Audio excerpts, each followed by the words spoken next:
So a lot of the same stuff we're talking about is going to be similar here as well. But these are a lot of the patients that we see, 80-year-old with diabetes, some renal insufficiency, but functional. It's a patient that lives alone, independent, and is functional, but if you put them through open heart surgery, the recovery will be prolonged and they may never return to their independent state. So when you look at the echo, they have severe AS, really critical AS, velocities around 6, but preserved LV function. The arteries, have some disease, but nothing critical that's causing the problem. The arteries in the leg are clean. They can accommodate the 14 to 16 French sheath required. The aortic valve complex, there are no high-risk features. And so the question is, in this patient, surgery or transcatheter valve? And in the US now, there'd be no discussion. This patient would have a transcatheter valve. And the goal would be to do the procedure, do it with the patient sedated but awake, and have them get home in a day or two. Because that's the goal for all these patients. They need to return back to the same quality of life or better quality of life than were before. If they go to rehab in this population, it's going to be a lot worse outcomes. But in terms of deciding on options, it's the short-term results. You have to assess procedural risk of both surgery and transcatheter valve. You have to assess the likelihood of recovery. What other concomitant disease? If that same patient had a flailed mitral leaflet and severe MR and AS, then the decision making is different because you're not going to be able to fix that. And so in that patient, then the option is either palliative care or surgery. If they have severe coronary disease, in many cases you can stent what needs to be done. And then look at the long-term benefits. And obviously the long-term benefits in a 50-year-old are different than an 80-year-old. In the 80-year-old, you're looking at the 5 to 10-year outlook at most, versus a 50-year-old where it's much longer term, and patient preference. In terms of making choices, if you look at the guidelines now, the ACC/AHA guidelines, as well as the European guidelines, for patients who are high risk, I think it's class 1 TAVR is a preferred therapy. And a lot of this is based on the partner trial. Now we have 5-year data. And this is a population that we generally don't treat a lot now. They're very sick, very high risk. And you see compared to surgery, the results were comparable. And at 5 years, you see durable echo results as well. The core valve data, 3-year outcomes randomized against surgery, show a comparable outcome compared to surgery. So at least in high-risk patients, if the outcomes are comparable, the less invasive therapy, meaning TAVR, is the preferred therapy. In intermediate risk patients, now it's considered an alternative to surgery. And this is based on the PARTNER 2 trial, which again randomized intermediate risk patients to surgery. They were intermediate risk, but the mean age was still 81. So, for a lot of people, that's still considered a higher risk population. But again, TAVR was favorable to surgery in both the Edwards as well as the core valve trial. And the latest iteration of the device, the SAPIEN 3 valve, TAVR had a survival benefit against surgery. Mortality was about 50% less. It was a lower stroke risk, about a 75% lower stroke risk, lower bleeding, all major complications were lower. And so because of all this, the guidelines have said, this is where we're at right now. In high risk, class 1, intermediate risk, it's class 2A, but in the European guidelines, it's class 1. So in our patient, no concomitant disease, high risk for surgery.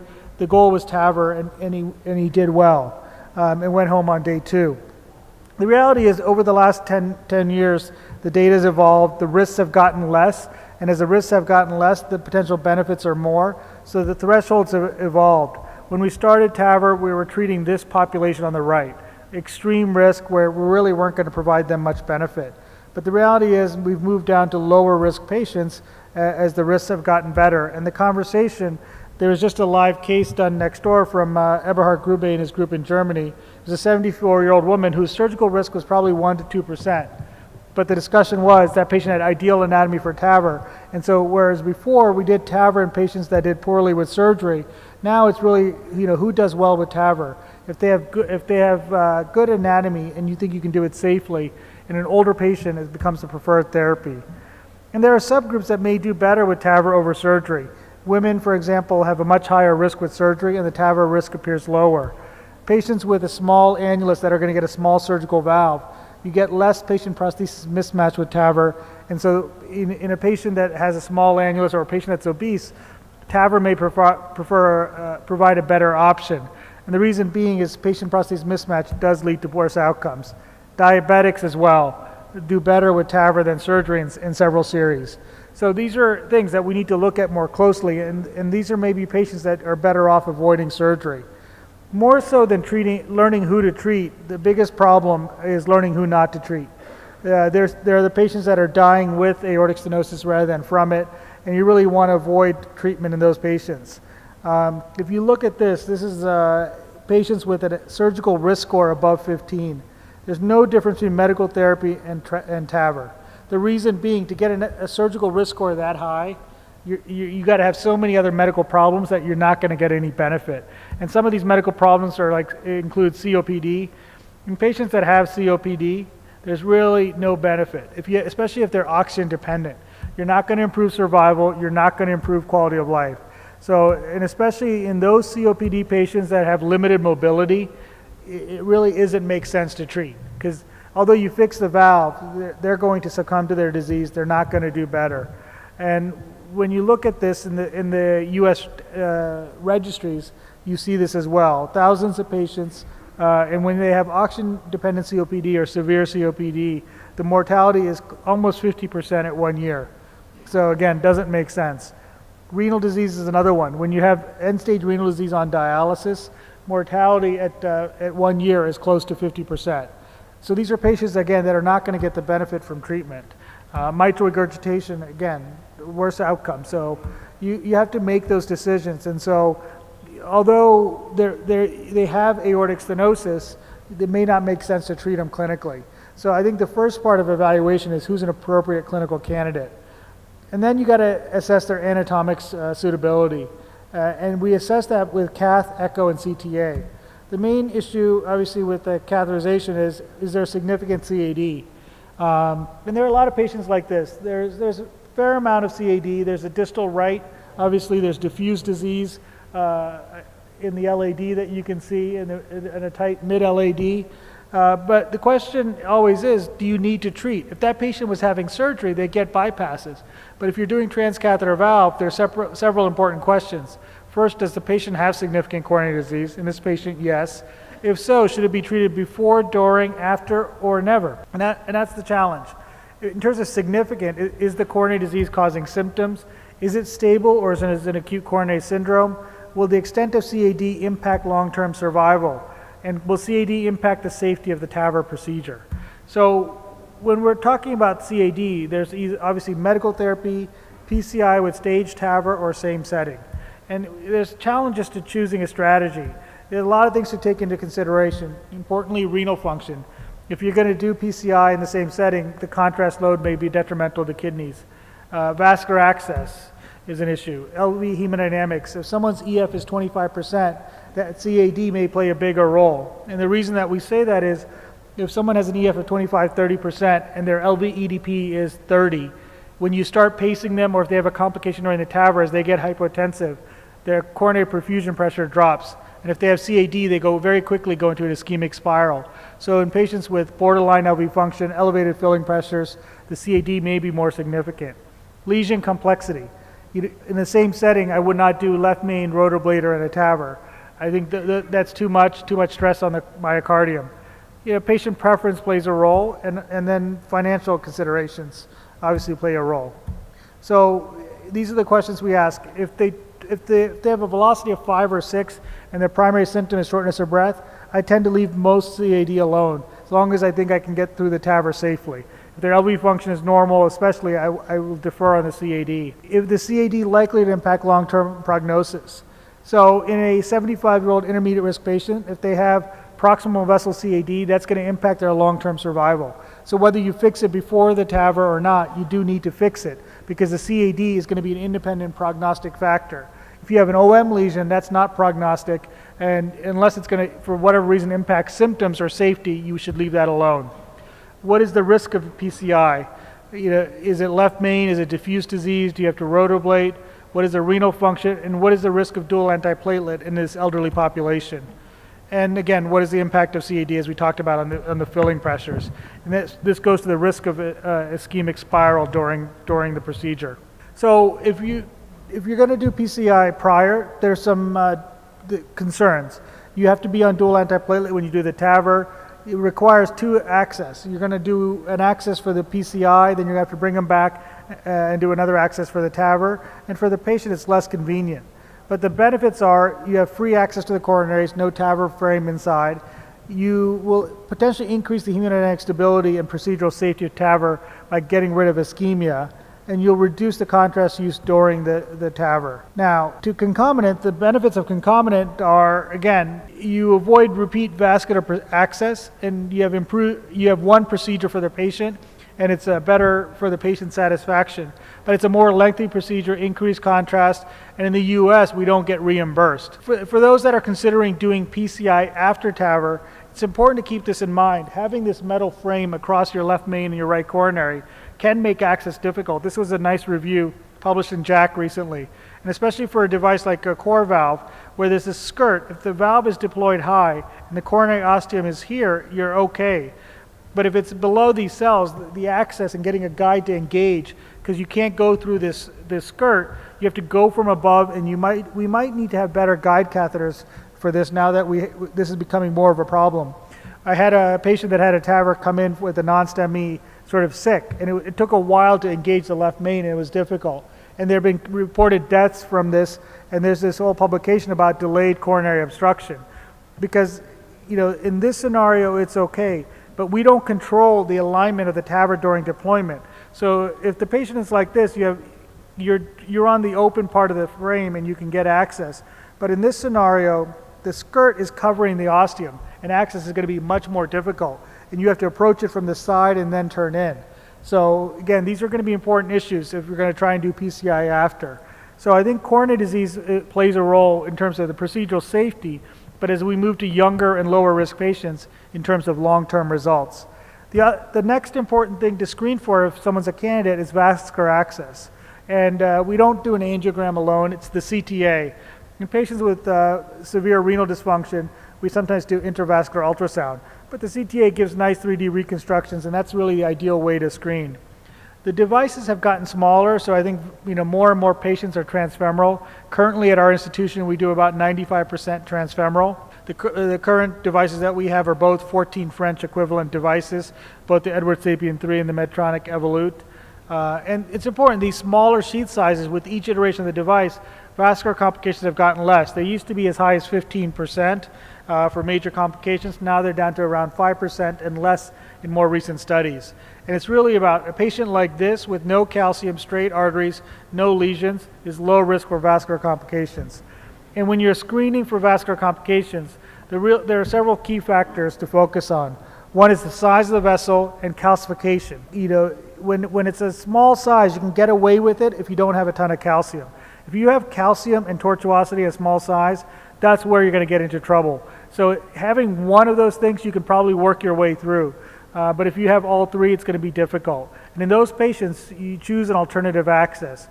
The preference at our institution, we generally do suprasternal through a small incision in the upper chest, or subclavian or transcaval, because all three of these are still extrathoracic. You don't end up with a chest tube, you don't go into the chest cavity, you don't disrupt the hemodynamics. We know predictors of vascular complications. The biggest predictor is the common sense one.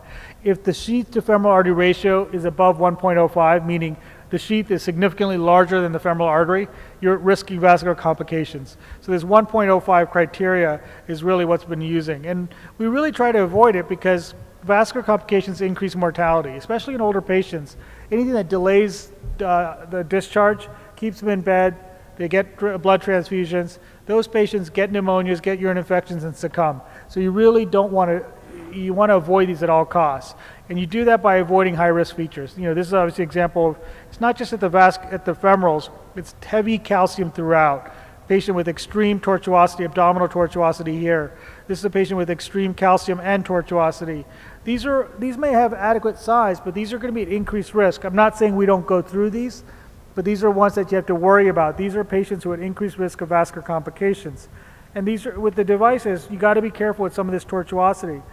You can see here, trying to advance this core valve device, the nose cone is kinking. And so there's too much tortuosity, it didn't straighten with the wire. you can push this device through and tear the vessel right there. So these are things, again, to identify higher risk features. Then the last thing you analyze on screening is the aortic annulus complex.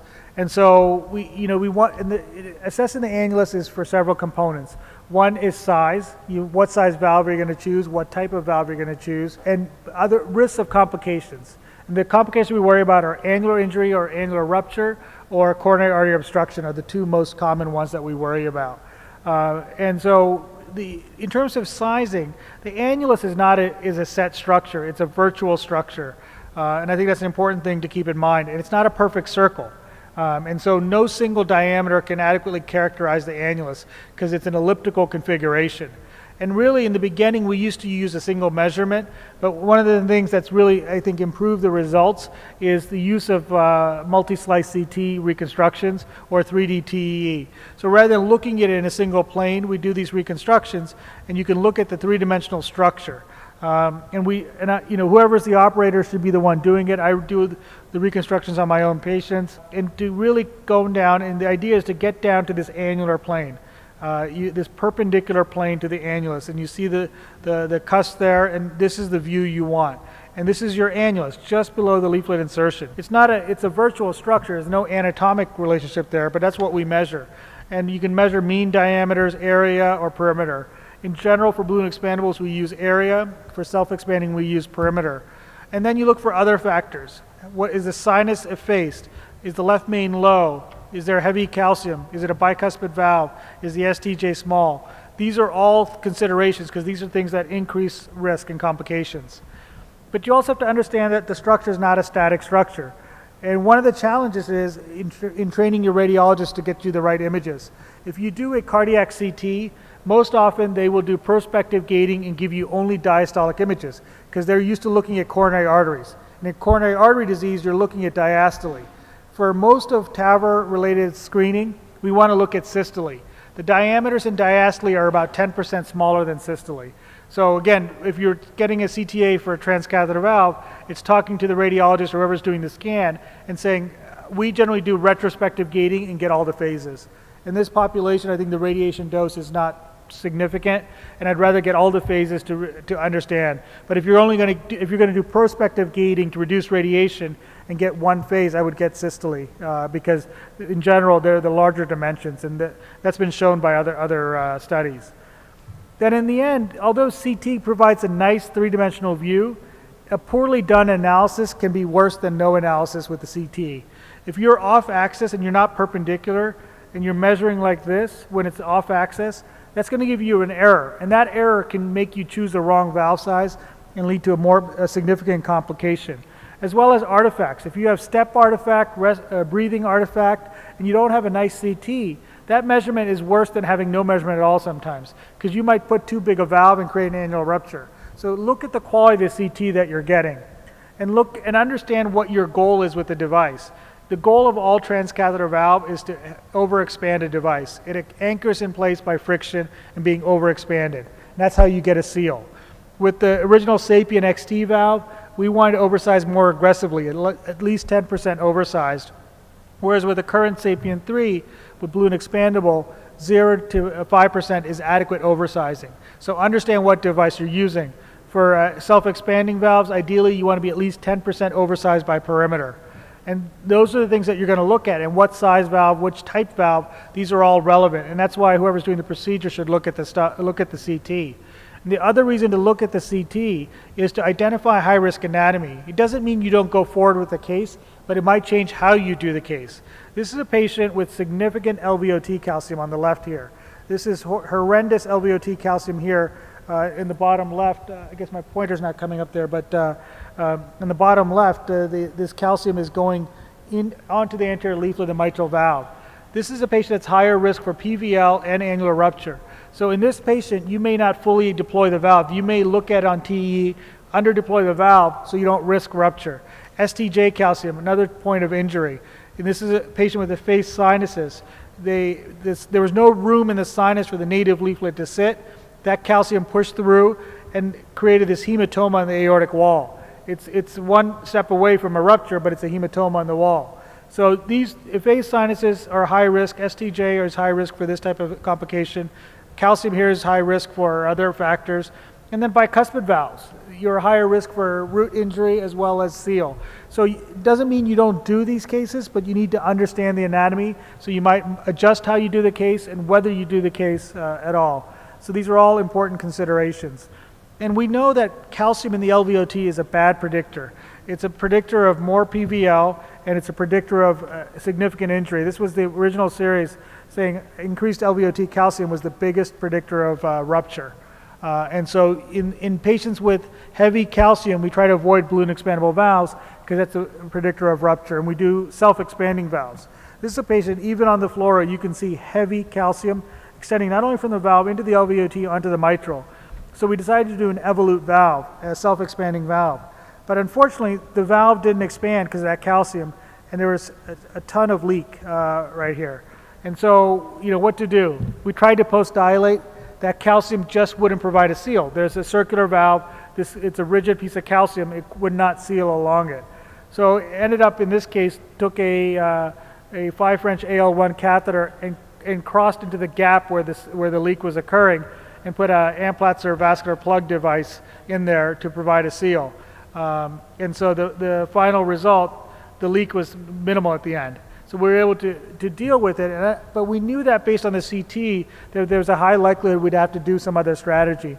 And on the CT, on the echo again, you don't see much PVL. Finally, the way to integrate both the clinical appropriateness for TAVR as well as anatomic is to look at it as a team-based approach. And the team should include cardiologists, interventional cardiologists, and cardiac surgeons. And they really need to take a look at all the preoperative data and decide what is the best option for the patient, and as well as provide the appropriate procedural care. In the ACC/AHA guidelines, being referred to a center of excellence and using a heart team decision-making is part of the guidelines and is a class 1 indication in the current guidelines that patients with that are high risk for surgery with aortic valve disease should be seen as a valve center. And the right calculation of which option, TAVR or surgery, is going to be different for different patients. And I think you have to incorporate all of the team-based decision-making from the physicians to the family to everyone else. But again, important to include the patient.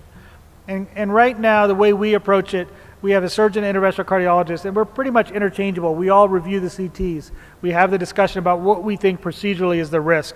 But we also have other people, including the physicians, the coordinators, imaging experts, and care coordinators, as well as the patient, to try and decide what is the best option for that individual patient. Is it surgery or TAVR? Is it medical therapy? Is it valvuloplasty? If it is TAVR, which valve, which device? In the end, improving outcomes have and will continue to expand the patient pool eligible for TAVR. At our institution, for the last 2 years, we've done more TAVRs than surgical valve replacements. Last year we did about 450 TAVRs and I think about 300 surgical AVRs. So it is evolving and it becomes an important part of the treatment algorithm. And the patient, as well as the physician preference, will always be for a less invasive therapy. And this will drive the decision towards TAVR in many cases. But careful clinical and anatomic assessment of the patient is crucial to determining appropriate therapy in an individual patient. And the final choice of treatment option should be decided by the heart team as well as including the patient. Thank you very much.